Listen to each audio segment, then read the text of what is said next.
76 साल भारत से पीछे हैं,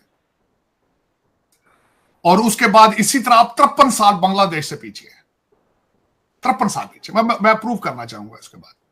आप अब अफगानिस्तान से भी पीछे हैं, मैं उसको प्रूव करना चाहूंगा। बांग्लादेश की जीडीपी पर कैपिटा इस वक्त उनकी 2688 रुपीस है, उनकी GDP 2688 dollar. I'm sorry, I'm mistaken। Bharat की जीडीपी 2400, इतनी बड़ी पॉपुलेशन होने के बावजूद $2410 जीडीपी। आपकी जीडीपी कहां है? 1588 है। आप इन दोनों मुल्कों का हिस्सा थे। आप एक से आप 53 साल पीछे हैं, एक से आप 76 साल पीछे हैं। आगे चलते हैं, थोड़ा सा आगे लेके। भारत में $1 83 रुपए का है इस वक्त, आज की डेट में। 117 बंगाली, जो बंगाली उनका टका है, 117 है $1 की। अफगानी 69.50 अफगानी मिलते हैं। आपका क्या है? 278 है। और IMF आपको कह रहा है कि ये 330 पर लेकर जाना है आपने। यहां आप खड़े हैं, और मैं आपको बार बार चीख के कहता हूं कि इस्लामाबाद की एस्टेब्लिश डिवीजन के अंदर हर जो सेक्रेटरी बैठा है उसके पास डिग्री हार्वर्ड की है और ऑक्सफोर्ड की है। आज मैं बल्कि खासकर जो आगे बातें करूंगा वो मैं एड्रेस ही इन ब्रिटिश एजेंटों को करना चाहता हूं। कई लोग इसके मेरे अगले आने वाली बातों में इंटरेस्ट नहीं रखेंगे वो, क्योंकि मैं 2-3 मुल्कों की मिसालें देना चाहता हूं। शायद इन लोगों को कोई शर्म आ जाए। सिंगापुर इनके सामने है। सिंगापुर की इस वक्त जीडीपी $88,500 है चीमा साहब, सिंगापुर की। मैं सिंगापुर को भी डिस्कस करना चाहूंगा। एक तो मैं ये बताना चाहूंगा कि खुदारा इन सिविल सर्विस जो आपके हैं, इस पाकिस्तान के खर्चे पे इनको बर्तानिया और अमेरिका और ऑस्ट्रेलिया की यूनिवर्सिटियों में भेजना बंद कर दें। इनको भेजना है तो बांग्लादेश भेजें कोर्स करने के लिए, इनको इंडिया भेजा करें कोर्स करने के लिए, उसकी भी जरूरत नहीं है। इनको कोई यार गूगल पे रिसर्च कर लो। खुदारा ये पाकिस्तान के ऊपर जुल्म ना करो। ये यहां आते हैं तो वापस नहीं जाते। ये यहां मंसूबे बना के जाते हैं, बीवियां बच्चे यहीं छोड़ के जाते हैं, और फिर पाकिस्तान में रिश्वत का रेट डॉलरों और पाउंडों में करते हैं। जाके तरस करो इस कौम के ऊपर। मैं उन्हीं के बारे में डिस्कस करना चाहूंगा। चीमा साहब, मैं खासकर एक अल सल्वाडोर, एक छोटा सा मुल्क है साउथ अमेरिका में, वहां एक यंग प्राइम मिनिस्टर दूसरी दफा उनका जो है वो जीता है, नायब बकले उसका नाम है। फलस्तीन से उसके एंसेस्टर फलस्तीन से शिफ्ट होकर अल सल्वाडोर गए थे। कंजर्वेटिव इस वक्त सिस्टम ऑफ गवर्नमेंट की सबसे बड़ी फार राइट सबसे बड़ी मिसाल उसकी है। 3 साल के अंदर उसने एक ड्रग इन्फेस्टेड कंट्री जो क्राइम के अंदर डूबा था, वहां पे उसने आज उनका कैपिटल वॉशिंगटन डीसी से ज्यादा सेफ है। वॉशिंगटन डीसी से, मुझे लफ्ज उसका इस्तेमाल मैं करना चाहूंगा, उसने टक्कर कार्लसन को उसने इंटरव्यू दिया है, उसमें उसने कहा कि पैसिफाई द कंट्री।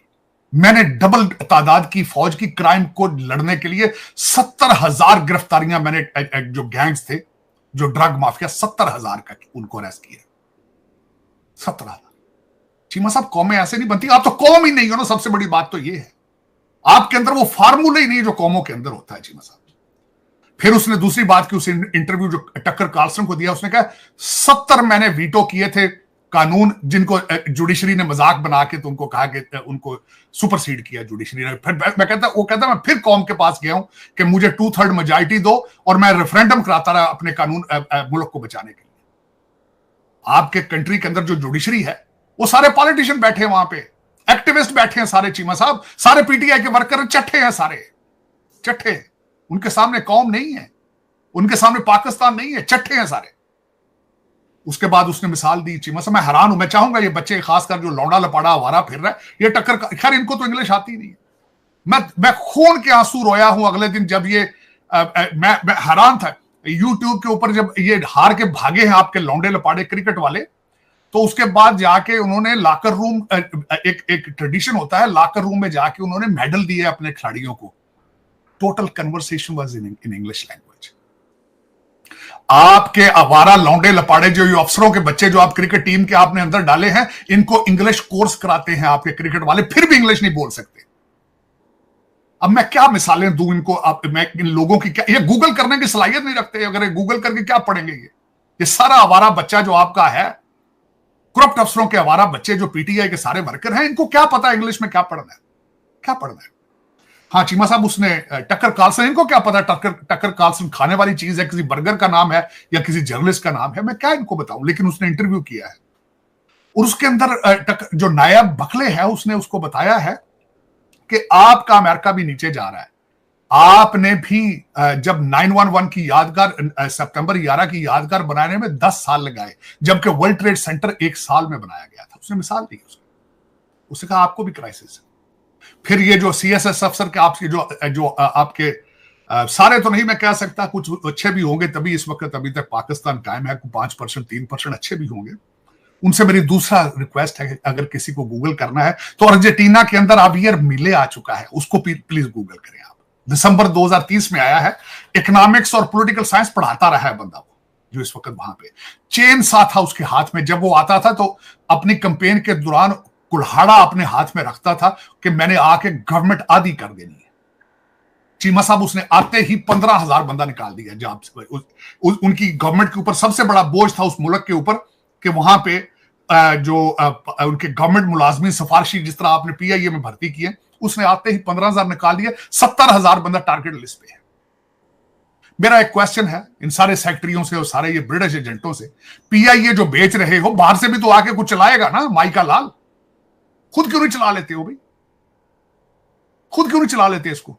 ये सीख लो इस अर्जेंटीना वाले से, ये मिले से देखो। और दूसरा, चीमा साहब आप बात कर रहे हैं अभी शहबाज शरीफ साहब पैसे मांगने गए हो, किकबैक लेने जाते हो, सारे मिले आया है अर्जेंटीना का, यहां आके वो गूगल के ऑफिस में गया सारा अपने साथ लोगों को लेकर। उसके बाद वो एप्पल के ऑफिस में गया, उसके बाद वो इलान मस्क से मिला है जाके खुद, और उसके बाद जाके उसने आर्टिफिशियल इंटेलिजेंस का प्रोग्राम बना के यहां से लेकर गया। कभी आपका कोई प्राइम मिनिस्टर गया इनके ऑफिस में? इनको माइक्रोसॉफ्ट के स्पेलिंग नहीं आएंगे आपके जितने सियासतदान है, जितने एस्टेब्लिशमेंट वाले। चीमा साहब ये चाइना में सिर्फ पैसे मांगने, किकबैक लेने जाते हैं। कभी गए हैं ये गूगल के ऑफिस में, माइक्रोसॉफ्ट के ऑफिस में गए? कभी इन्होंने सोचा है कि बच्चों को आर्टिफिशियल इंटेलिजेंस किस तरह पढ़ानी है? वो मिले गया चीमा साहब अर्जेंटीना का। उससे आगे चलते हैं। इनको सबको पता है कि ये जो जितने आप भेजते हैं, ये जो लोअर मिडिल क्लास के सीएसएस अफसरान आप भेजते हैं ऑक्सफोर्ड पढ़ने के लिए, जो यहां मकानों पे निशानियां ले जाके लगाते हैं, जो इस वक्त सारे जो टोरंटो बैठे हैं, इनको सबको पता है सिंगापुर में क्या हुआ था। चीमा साहब सिंगापुर की हिस्ट्री क्या थी? ब्रिटिश ने खरीदा था। कलकत्ता बंगाल के अंदर अफीम लगाते थे, अफीम काश्त की जाती थी, प्रोसेस की जाती थी सिंगापुर में, और फिर चाइनीज वर्कर थे वो सारे अफीम पे लग गए थे, अफीम खाना शुरू हो गए थे, अफीमची हो गए थे। उसके बाद वहां पे जो ली क्वान, जो उसके बाद उनका जो प्राइम मिनिस्टर ली आया, चीमा साहब उसने आके पहले मलेशिया के साथ इल्हाक किया। उन्होंने वहां पे, मलेशिया ने मले को अपने को ज्यादा राइट्स देते थे, फिर वहां से वापस आया। चीमा साहब उसने कानून बनाए हैं, सजा दी जाती थी जिसका बच्चा पढ़ता नहीं था चीमा साहब। और जो उन्होंने उसके बाद माइनॉरिटी की सेफ्टी के लिए जो कानून बनाए, जो पॉलिसियां बनाई, आज भी वहां पे डाइवर्सिटी डे मनाया जाता है। आपका बच्चा स्कूल जाता है तो जो उसका मजहब है, दूसरे मजहब का उसने लिबास पहनना होता है। रिलीजियस हार्मनी सिखाई किस तरीके से उन्होंने। चीमा साहब वहां पे आप च्यूइंगम च्यू करके नहीं फेंक सकते आप। और सबसे बड़ी बात यह है कि किस तरह करप्शन को उन्होंने कंट्रोल किया। इस वक्त दुनिया का सबसे हाईएस्ट पेड जो प्राइम मिनिस्टर है वो सिंगापुर का है, जो कि प्राइम मिनिस्टर ली का बच्चा है। $6 लाख तनख्वाह है उसकी। इतनी तनख्वाह इसकी हमारे बाबे की नहीं है, अमेरिकन प्रेसिडेंट की। इसके बाद वो करप्शन करता है, फिर वो उसको तोड़ करा देते हैं। चीमा साहब भज फिरते हैं, चाइना ਨੂੰ ਜਾਂਦੇ ਨੇ किकबैक लैंड, ਉੱਥੋਂ ਸਿੱਖਦੇ नहीं, आके सजा किवें ਦਿੰਦੇ ਨੇ, गोली मार देने। करप्शन ਨੂੰ ਪੈਂਦਾ। आपकी इकोनॉमी ठीक ही नहीं हो सकती जब तक आप करप्शन ठीक नहीं करेंगे। चीमा साहब एक बात मैं और मजीद आज आपको बताना चाहूंगा। टक्कर कार्लसन ने जब पूछा था नायब बखले से, तुम्हारी पहली टर्म का क्या टारगेट था, दूसरी टर्म का क्या टारगेट है, उसने कहा पहली टर्म के अंदर मेरी ख्वाहिश थी, मुझे पता था जब तक अमन नहीं होगा, पीस नहीं होगा इस मुल्क के अंदर, इकोनॉमी ठीक नहीं होगी। मैंने पहले 3 साल में पीस पे काम किया, अब दूसरे 3 साल में इकोनॉमी पे काम।